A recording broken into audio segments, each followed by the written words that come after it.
ಯಾಕೋ ಗೊತ್ತಿಲ್ಲ, ಇವತ್ತ್ಯಾಕೋ ನಿಮ್ಗಳ ಜೊತೆ ತುಂಬ ಮಾತಾಡ್ಬೇಕನ್ನಿಸ್ತಿದೆ.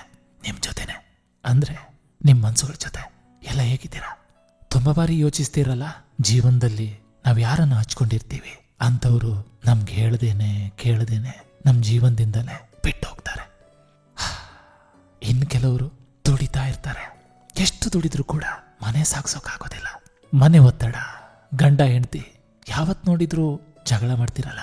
ತುಂಬ ಎಜುಕೇಶನ್ ಕೊಡ್ಬೇಕಂದ್ರೂ ಕೂಡ ಕೈಯಲ್ಲಿ ಹಣ ಇರಲ್ಲ.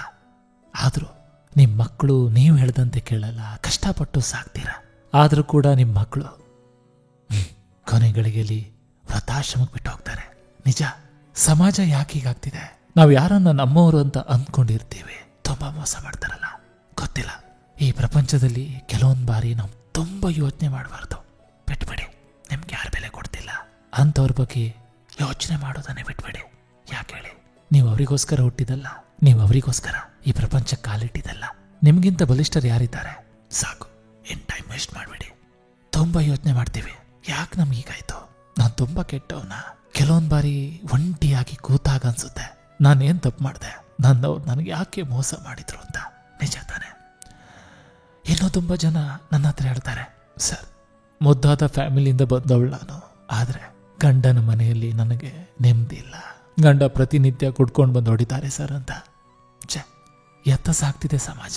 ಒಂದ್ಸಲ ನೀವು ಯೋಚನೆ ಮಾಡಿ, ನಾವು ಯಾವತ್ತಾದರೂ ಹಿಂದಿನ ಕಾಲ ಅಂದರೆ ಸ್ವಲ್ಪ ವರ್ಷಗಳ ಹಿಂದೆ ನೀವು ಯೋಚನೆ ಮಾಡಿ, ನಮ್ಮ ಅಪ್ಪ ಅಮ್ಮ ಬೇಡ, ನಮ್ಮ ಅಜ್ಜ ಅಜ್ಜಿ ಎಲ್ಲಾದರೂ ವಿಚ್ಛೇದನದಿಂದ ಅಂದರೆ ಡಿವೋರ್ಸ್ ಕೊಟ್ಟು ದೂರ ಆಗಿದಂಥ ಸಂಗತಿಗಳು ಕೇಳಿದ್ದೀರಾ? ಇಲ್ಲ ಅಂತ ಹೇಳಲ್ಲ, ಆದರೆ ಎಲ್ಲೋ ಒಂದು ಲಕ್ಷಕ್ಕೊಂದು ಅಷ್ಟೇ. ಆದರೆ ಈಗ ಈ ಇತ್ತೀಚಿನ ಕಾಲಘಟ್ಟದಲ್ಲಿ ಡಿವೋರ್ಸ್ ಅನ್ನೋದು, ವಿಚ್ಛೇದನ ಅನ್ನೋದು ಒಂದು ರೀತಿ ಫ್ಯಾಷನ್ ಆಗಿಬಿಟ್ಟಿದೆ. ನಾವು ಬಟ್ಟೆಯನ್ನು ಚೇಂಜ್ ಮಾಡೋ ಥರ ಬದಲಿಸಿದಾಗೆ, ಬಟ್ಟೆಯನ್ನು ಬದಲಿಸಿದಾಗೆ ಡಿವೋರ್ಸನ್ನು ಕೊಡ್ತಿದ್ದಾರೆ. ಹಾಗಾದರೆ ಪ್ರೀತಿ ಮಾಡೋದು ಯಾಕೆ? ಮನೆಯವರು ಸುಂದರವಾದಂಥ ಜೋಡಿಗಳನ್ನು ನೋಡೋದು ಯಾಕೆ? ಊರೂರಿಗೆ ಊಟ ಹಾಕೋದು ಯಾಕೆ? ಆಮಂತ್ರಣಗಳನ್ನು ಹಂಚೋದು ಯಾಕೆ? ಬಂಧು ಮಿತ್ರರು ಬಂದು, ಸ್ನೇಹಿತರು ಬಂದು ಶುಭ ಹಾರೈಸೋದು ಯಾಕೆ? ಸ್ವಲ್ಪ ಸಮಯದ ಬಳಿಕ ಆಗುವಂಥ ಈ ವಿಚ್ಛೇದನಕ ತಪ್ಪು.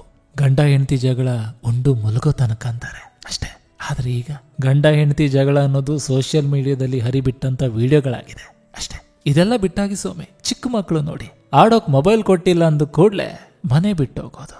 ಕ್ಲಾಸಲ್ಲಿ ಟ್ಯೂಷನ್ಗೆ ಆನ್ಲೈನ್ ಕ್ಲಾಸ್ ಇದೆ ಅಂತ ಸುಳ್ಳು ಹೇಳಿ ಮೊಬೈಲನ್ನು ಯೂಸ್ ಮಾಡುವಾಗ ಗೇಮ್ ಆಡೋದು, ಕೇಳಿದ್ರೆ ಹೇಳೋದು ನಾನು ಆತ್ಮಹತ್ಯೆ ಮಾಡ್ಕೊಳ್ತೀನಿ.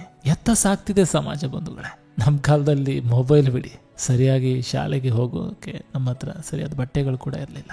ಆದರೆ ಈಗಿನ ಮಕ್ಕಳಿಗೆ ಸೂಪರ್ ಆಗಿ ಮನೆಗೆ ಬಸ್ಗಳು ಬರ್ತದೆ, ಆಟೋಗಳಲ್ಲಿ ಶಾಲೆ ಕರೆದುಕೊಂಡು ಹೋಗ್ತಾರೆ, ಹೊತ್ತಿಗೆ ಒಂದು ಹೊತ್ತಿನ ಊಟ ಸಿಗುತ್ತೆ, ಆನ್ಲೈನ್ ಕ್ಲಾಸ್ ಅಂತ ಸೂಪರ್ ಆದಂಥ ಎಜುಕೇಷನ್ಗಳು ಸಿಗ್ತಾ ಇದೆ. ಆದರೂ ಕೂಡ ಮಕ್ಕಳಿಗೆ ನೆಮ್ಮದಿ ಇಲ್ಲ. ಕಾರಣ ಇಷ್ಟೇ, ನಾನು ಹೇಳೋದಿಷ್ಟೇ, ಎಲ್ಲ ತಂದೆ ತಾಯಿಗಳು ಕಿವಿ ಕೊಟ್ಟು ಕೇಳಿ. ಯಾವುದೋ ಪಕ್ಕದ ಮನೆ ಹುಡುಗ ಇಲ್ಲ ಆ ಹುಡುಗನ ನಿಮ್ಮ ಮಗನ ಸ್ನೇಹಿತ 100ಕ್ಕೆ 100 ತಗೊಳ್ತಾನಂದು ಕೂಡಲೇ ನಿಮ್ಮ ಮಗನೂ ಕೂಡ 100ಕ್ಕೆ 100 ತೆಗೆದುಕೊಳ್ಬೇಕು ಅನ್ನೋದು ಎಷ್ಟು ಸರಿ? ತಪ್ಪು. ಆತನಿಗೆ ಎಷ್ಟು ಸಾಮರ್ಥ್ಯ ಇದೆ, 100ರಲ್ಲಿ ಒಂದು 80 ಮಾರ್ಕ್ಸ್ ತಗೊಳ್ತಾನೆ, ಖುಷಿ ಪಡಿ. ಯಾರನ್ನು ಕೂಡ ಪಕ್ಕದ ಮನೆ ಹುಡುಗ ಅಷ್ಟು ತಗೊಳ್ತಾನೆ, ನಿಮ್ಮ ಸ್ನೇಹಿತೆಯ ಮಗ ಅಥವಾ ಮಗಳು 100ಕ್ಕೆ 99 ತಗೊಳ್ತಾಳೆ ಅಂದ್ಕೂಡಲೇ ನಿಮ್ಮ ಮಗನು ಅಥವಾ ನಿಮ್ಮ ಮಗಳು ಅಷ್ಟೇ ತಗೊಳ್ಬೇಕು ಅನ್ನೋದು ಯಾವ ಕಾನೂನು ಸ್ವಾಮಿ? ನಾನು ಹೇಳೋದಿಷ್ಟೇ, ಎಜುಕೇಷನ್ ಮಾರ್ಕ್ಸ್ ಹೌದು ಸ್ವಾಮಿ, ಆದರೆ ಕೆಲಸ ಇದೆಲ್ಲ ಮಾರ್ಕ್ಸ್ ಎಲ್ಲ ಆದಮೇಲೆ ಈ ಕೆಲಸ ಹುಡುಕುವಾಗ ಯಾವುದೇ ಥರದ ಮಾರ್ಕ್ಸ್ಗಳು ಬರಲ್ಲ. ಅಲ್ಲಿ ಬೇಕಾಗಿರೋದು ಅನುಭವ. ಏನು ಕೆಲಸ ಮಾಡಿದೀಯಾ, ಎಷ್ಟು ವರ್ಷ ಎಕ್ಸ್ಪೀರಿಯನ್ಸ್ ಇದೆ, ಇಷ್ಟೇ. ನಾನು ಹೇಳೋದಿಷ್ಟೇ. ಇನ್ನೊಬ್ಬರನ್ನ ಹೋಲಿಕೆ ಮಾಡಿಕೊಂಡು ನಿಮ್ಮ ಮಕ್ಕಳನ್ನು ಕಂಪ್ಯಾರಿಸನ್ ಮಾಡ್ಕೋಬೇಡಿ. ನಿಮ್ಮ ಮಕ್ಕಳು ಅಮೂಲ್ಯ ಸ್ವಾಮಿ ಅಲ್ವಾ? ಶಾಲೆಗೆ ವಿದ್ಯಾರ್ಥಿಗಳು ಬಂದರೆ ಆ ಶಾಲೆ ಬಹಳ ಅದ್ಭುತ ಸುಂದರವಾಗಿ ಕಾಣುತ್ತದೆ. ಅದೇ ರೀತಿ ನಿಮ್ಮ ಮಕ್ಕಳು ಎಷ್ಟು ಮಾರ್ಕ್ ತಗೊಳ್ತಾರೆ, ಖುಷಿ ಪಡಿ. ಪಾಸ್ ಆಗ್ತಾರಲ್ಲ, ಅಟ್ಲೀಸ್ಟ್ ಹಬ್ಬ ಅಂದ್ರೆ ಪಾಸ್ ಆಗ್ತಾರೆ ತಾನೆ, ಖುಷಿ ಪಡಿ. ಹಾಗೆ ಒಂದು ಕಿವಿ ಮಾತು, ಆಂಗ್ಲ ಮಾಧ್ಯಮದಲ್ಲಿ ಓದಿದ ಕೂಡ ಎಲ್ಲ ಮಕ್ಕಳು ಏನು ಕೂಡ ಟಾಪರ್ ಆಗ್ಬೇಕಂತಿಲ್ಲ. ನಮ್ಮ ಹಣೆ ಬರದಲ್ಲಿ ಏನಿದೆ ಅದೇ ಆಗೋದು.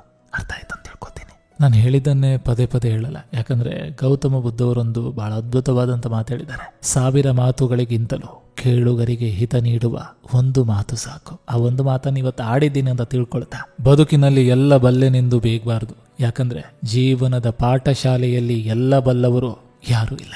ನೀನು ಚಿಗುರುವೆ ಎಂದು ತಿಳಿದಾಗ ಜನ ನಿನ್ನನ್ನು ಚಿವುಟಲು ಪ್ರಯತ್ನಿಸ್ತಾರೆ. ಅವರನ್ನು ಎದುರಿಸಿ ನೀನು ಮರವಾಗಿದ್ರೆ ಅವರೇ ನಿನ್ನ ನೆರಳನ್ನು ಬಯಸಿ ಬರ್ತಾರೆ. ನೆನಪಿರ್ಲಿ, ಎಲ್ರಿಗೂ ನಮಸ್ಕಾರ. ನಾನು ನಿಮ್ಮ AK ಶೆಟ್ಟಿನಡೂರು. ನೀವೇನು ನನ್ನ ಚಾನಲ್ಗೆ ಮೊದಲ ಭೇಟಿ ಕೊಟ್ಟಿದ್ರೆ ದಯವಿಟ್ಟು ಸಬ್ಸ್ಕ್ರೈಬ್ ಮಾಡಿ, ಪಕ್ಕದಲ್ಲಿರುವಂಥ ಬೆಲ್ ಬಟನ್ ಅನ್ನು ಕ್ಲಿಕ್ ಮಾಡಿ. ಈ ಸಂಚಿಕೆ ನಿಮಗೆ ಇಷ್ಟವಾಗಿದ್ರೆ ದಯವಿಟ್ಟು ಒಂದು ಲೈಕ್ ಮಾಡಿ, ಜೊತೆಗೊಂದು ಕಮೆಂಟ್ ಮಾಡಿ ಅಂತ ಹೇಳ್ತಾ ಮತ್ತೆ ಮುಂದಿನ ಸಂಚಿಕೆಯೊಂದಿಗೆ ಅತಿ ಶೀಘ್ರದಲ್ಲಿ ನಿಮ್ಮನ್ನ ಭೇಟಿ ಆಗ್ತೇನೆ. ಎಲ್ರಿಗೂ ಒಳ್ಳೆಯದಾಗಲಿ.